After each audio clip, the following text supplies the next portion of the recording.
some training videos before we talk about the recent clash of an online or financial institution. I don't even call it a financial institution. I don't even know what to call it. Is it a Ponzi scheme or whatever it is? Let's take some trending videos of what's going on in the country. And I think the first one I would like to take to there is a trending video of police officers who were lining up to receive 5,000 naira cash gifts from their Chinese bosses. Now, we do not know if it's a gift.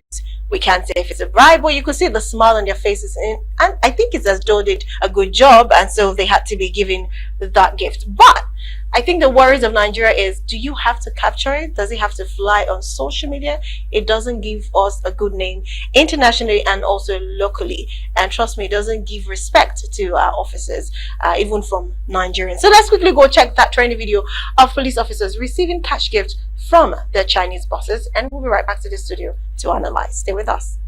蒋总跟他们发小费了。走开。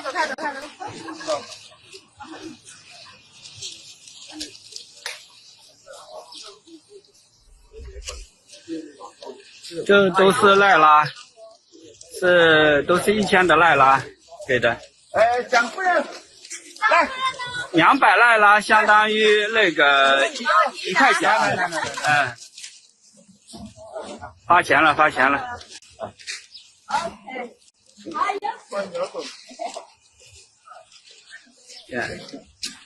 一个人是5000赖拉。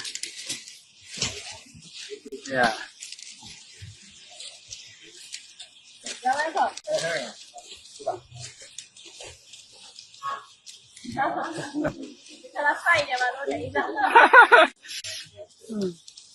帅的都给钱啊！哎，帅的就都给一张。Welcome back. Well, something was coming to my head. I'm not super proud, but I will not finish that statement. Sheg, what do you think about this?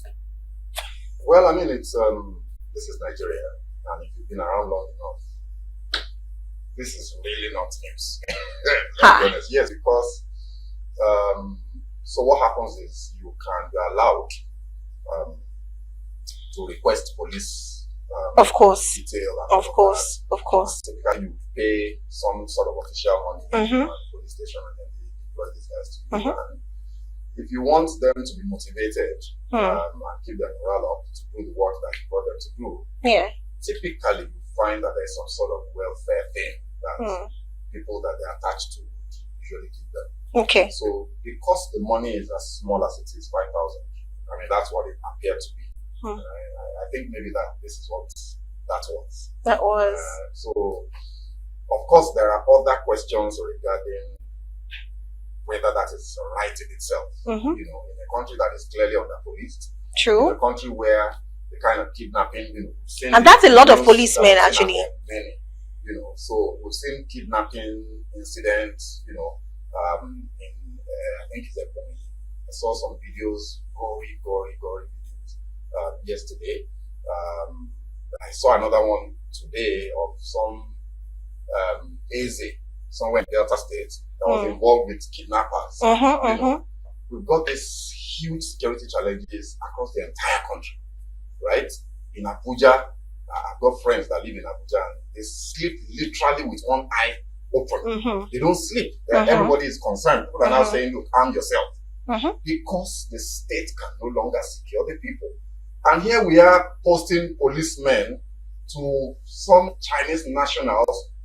I mean, I don't know what video they're, you know, what work, what they did. Those guys do, you know, but it just seems pretty inappropriate. I hope it's not even some of these illegal miners, you know, because we also have a lot of Chinese nationals who are involved in illegal mining activities in the middle areas of Nigeria and all of that. So I hope it's maybe a factory somewhere in Lagos. But even then, it's inappropriate. If you want to secure your premises as a private organization, there are private security service companies. Of course, yes. Yes. You know, and if you need arms, you know, maybe NCDC, there are quite a number of alternatives as well. But the police, we're under-policed. So for me, I'm not happy seeing this type of thing. I think that the police authorities need to pay more attention. Of course, This yes, is they a need to. well-documented problem. Policemen assigned to VIPs carrying the bags of their wives when people are being killed on a daily basis in Nigeria. It's just not good enough. Police authorities need to look into this and fix it. And let me even chip this in. Even Peter Obi said something recently where he was talking about President Tinubu being away in France right now and looking at the situation, the security situation in the country. He was actually asking that the president should actually come back and attend to what's going on. Than, I don't know, whatever investors or whatever you're going for is not as important as the lives of people. And if we can count, over the time he has been in France, we have had over 150 persons dead. Absolutely. So I don't think that's enough for him to actually come back. Sadly, in this country today, human lives mean absolutely nothing. First of all, to the government, the state, the president, and then even to we the people. You know, these things have become normal. We've been desensitized. You see a video of, you know, people, you read the news and you see 50 people killed in Benue, 35 villagers killed in Kaduna. They're just numbers to us now. Right. In other parts of the country, other parts of the world, when these types of things happen, the country shuts down. The president will go and visit, you know, but the thing has become so prevalent that how many places will the president visit? How many times will he stop this, you know, his foreign travels to come? So we have an epidemic of insecurity. Sadly, the president is more interested in declaring states of emergency in places where there are no problems, where there is a political tussle. It's just a political tussle in Rivers State. President very happily and gleefully declared the state of emergency, removed the governor, which is constitutionally not allowed to do. And then you've got places like Benue State, Plateau State, Ebonyi State. You know, let's not even talk about the Northeast, Borno, Adamawa, and all of those places. You know, where killings literally happen every day. Literally.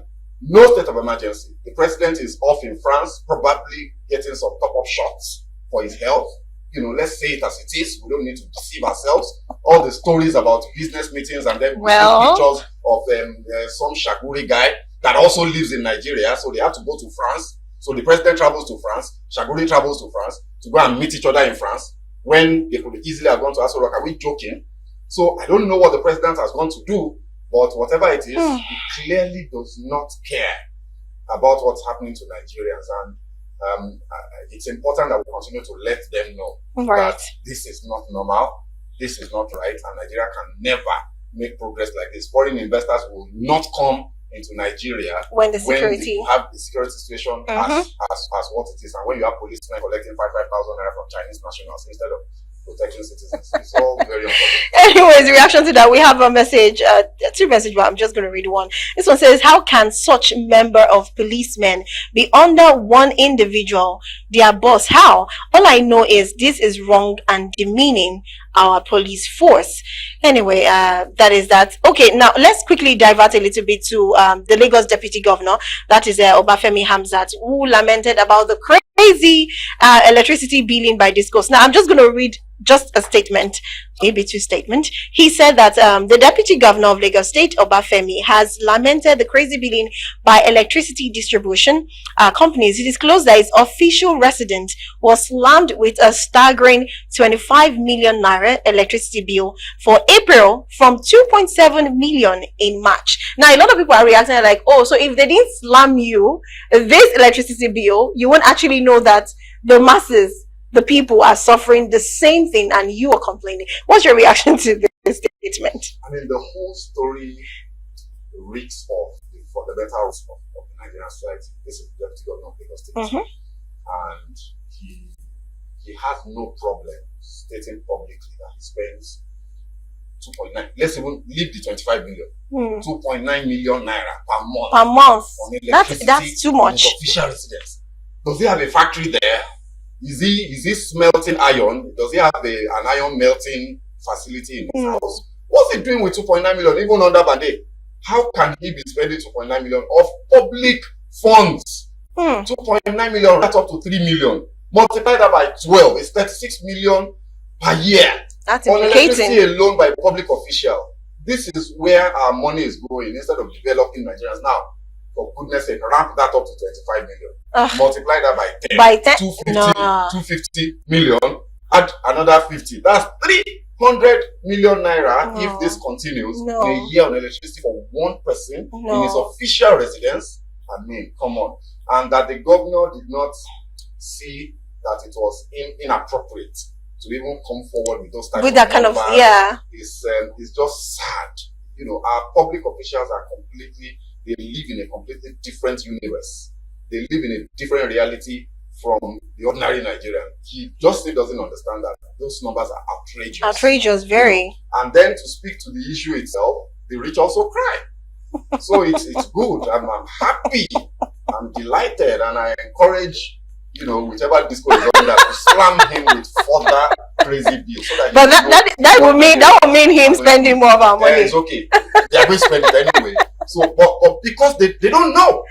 Now, this man is a member of the APC. It was the APC administration that removed subsidies, so-called, on electricity tariffs that led us to creating Band A, Band B, and all these extremely counterproductive policies that is killing productivity in the country. And then he thinks he can come to the public to complain. He is a part of the problem. He has the ears of the president. I know that he's close to the president. What has he done? What did he do when people in places that are literally slums have come forward to protest? They are being added to Band A. What did the governor say then? Now he's coming forward to complain. He should pay the bill, and then maybe one day EFCC, a president or some authority that does not know this for sure, and EFCC will probe them for wasting resources. Until then, let them enjoy themselves. Let them enjoy themselves. Well, anyways, I think at this point I would say that he's feeling a little pain of what the Nigerians have been complaining about. Okay. Okay, so we have a message. This one is asking, who is Obafemi Hamzat? Okay, Obafemi Hamzat is your deputy governor in Lagos. If you're in Lagos State, that is your deputy governor. And of course, that's what we're trying to analyze right here. But anyways, let's quickly watch a video. This one is happening in, of course, in Rivers State, where we had the newly appointed local government caretaker chairman by IBAS in Rivers destroying Fubara's billboard in Obio Apo local government. I saw that video and I'm like, okay, what is this trying to say? But I thought IBAS came out to say that he will make sure that democracy institution will be held and will continue to be in Rivers State. Now this, I don't know, will I call this democracy? But let's quickly watch that video where we had the local government, the newly appointed, I'm using the word newly because I don't know what's going on, newly appointed chairman destroying the billboard where we had Fubara on. We'll be right back.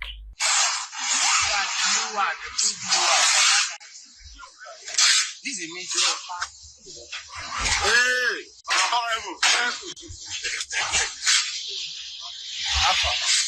so as they bring the new one now.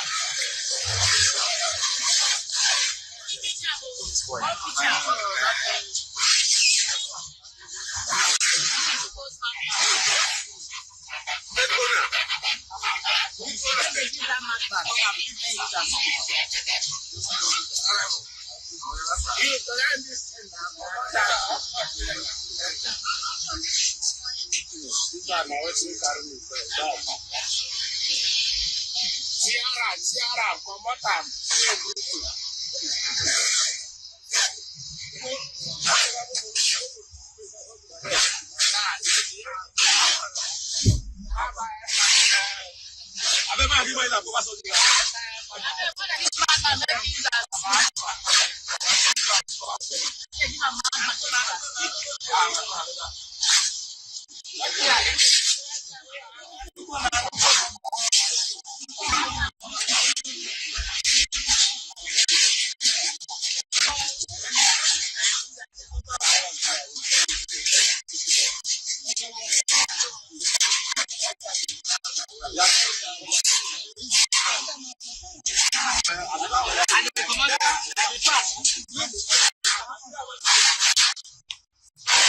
Okay, before we start this thing about what video we just watched right now, our second guest is already in the studio and I would like to make a very good welcome, because trust me, Lagos can frustrate you when you have to go through the traffics. Anyways, good to have Barrister Tony. Thank you so much for coming, Barrister. It's good to see you after such a long time. Is this the first time this year, right? So I would say Happy New Year to you. Thank you for coming in. Okay, all right. So let's get back to what we're talking about, and that's the local new appointed local government. Shag, what do you think about this video? Do you think it's because, like they say, that is Wike's local government? The whole Nigeria is just a tragic comedy scene where we jump and dance from one drama To another. week in, week out. It's just really opportunity. All of this spectacle, while the people of Rivers, like other Nigerians, are suffering. You know, while it's hearing, I thought the government was suspended. I thought it was suspended. What happens? In fact, let's backtrack. First of all, what's that banner been there? What's that sign? What's it for? The entire Nigerian legal governance system is upside down, living in a topsy-turvy society where right and wrong no longer know. So first of all, that billboard in itself is an anomaly. It's forms that were used To put it up. do what? To do what? Is overall, you know, what exactly is that billboard supposed to be achieving? Elections have been for how long now? You know, can't an organization, a company that is engaged in something productive, buy that billboard and advertise their products? They're putting a political appointee, a governor or whatever on the billboard, as we do all over the country. You know? So in the first instance, that billboard itself, I had a problem with it. But then, having said that, I thought the guy was on suspension. How is a sole administrator, former military person, appointing local government chairman? There are so many dimensions to this thing. It's just mind-boggling. Look, what's going on right now is it's the law. I mean, thank God that we've got lawyer, you know, because the law has been torn to shreds, and what we have there is just chaos. We have a banana republic where anything is just happening. You might have whatever justification you want to put around whether the president can suspend or cannot suspend and all of those things. There's a Supreme Court ruling, and the Supreme Court ruling is clear. You cannot, first of all, you must have elections into the local government councils. Second, the federal allocations for Rivers State must not be released unless there are elected people there. This ruling is clear. So if you juxtapose that with what the president has done, the president's declaration of the state of emergency, does it suspend the ruling of the Supreme Court? Are we in a place where one elected man, one human being, can suspend the rule of the highest law interpreting body in the country?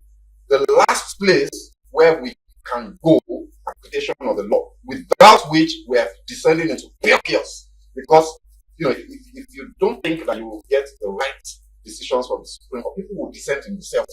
It's inevitable. That's the way human society works. You know, so for me, all of this is very tragic.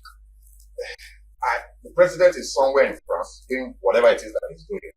But I think he needs to be casting a glass back at what's going on at home and try and restore some sort of order. Once after 6 months, is Fubara going to be brought back?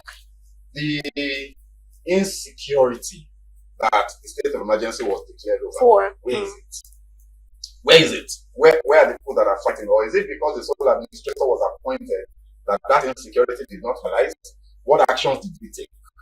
You know, so it's all rather it's we will have to see how this plays out, but we need to be careful with the precedents that we're setting. Because now, like I said, I'm to keep repeating, we need a state of emergency in Plateau State. We need a state of emergency in West State, not suspension of the governors. We need the suspension of certain constitutional actions so that the military and the police and all hand in hand can enter that place and clear the insecure light. That's where we actually need state of emergency. In Rivers State. What's happening in Rivers State? We're just making a mockery of the idea of democracy and the rule of law. Okay, very quickly, just to react to, for you to react to, not even about the billboard being torn down, but to react to what is actually going on in Rivers State.